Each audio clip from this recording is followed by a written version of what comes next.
Hi, I'm Marion Landry, Technical Marketing Manager for Autodesk. So you're using an HDRI image as a background and a lighting solution in a sky dome.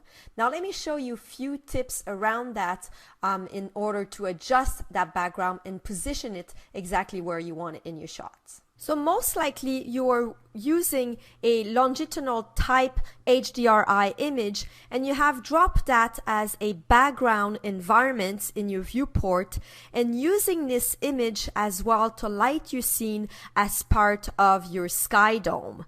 Now this image was applied automatically for you, but what if you want to rotate and kind of position this image to receive specific highlights or to adjust the lighting of your scene or perhaps the background image of your scene. So let's see how we can do that. First of all, I'm going to show you the setup here. So I have this HDRI image in my environments.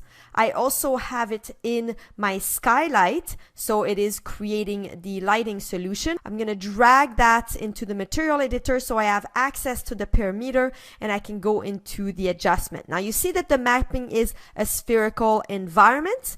Now upon loading this image, the position was automatic and I didn't get to choose which part of this background I get to see in the viewport or where exactly my highlights that are derived from the sun will land on this three-wheeler. So to be a bit more creative, I would like to have a bit more control on that. So I'm going to refer to the coordinates and I'm going to change the offset, the U offset, which is basically circulating this image around my spherical environment, and I'm going to basically choose my orientation.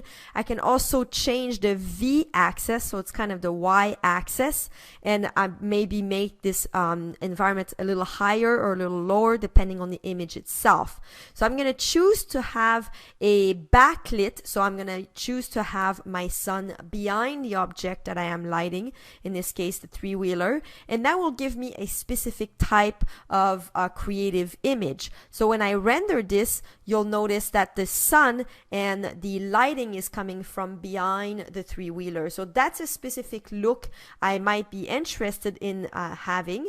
Now if I want to have something a little bit different, maybe I want to choose to position the highlight of the sun kind of highlighting the engine of my three-wheeler, and now I see trees in the background and some sort of a more calm sky, and that gives me a different type of image. Now I have chosen to have the highlight aiming at the chrome located on the engine. So both are great, but at least now I have control of the look of this rendering. So I have a bit more of a dramatic type of lighting with the light coming from the back of the three-wheeler or the light coming from behind the camera highlighting the engine. Now keep in mind that the minute you're using a different HDRI image, you most likely will want to reposition the image specifically. So let me load a different environment here and see quickly how this impacts my rendering. So now I have the new image in the background, and if I render that quickly, it will give me a certain result, but most likely I will want to adjust it according to this specific image.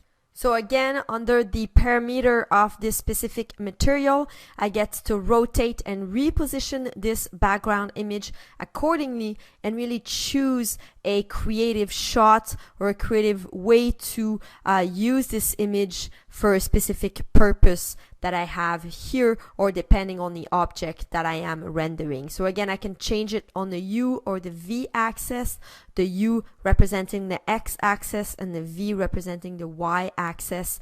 And now that I have repositioned this image, the highlights and the lighting of my scene will be affected depending on the position of this environment. So great way to use specific lighting with an HDRI image, and you get to choose exactly where the highlights are positioned and become really creative with that look that you are after for your rendering.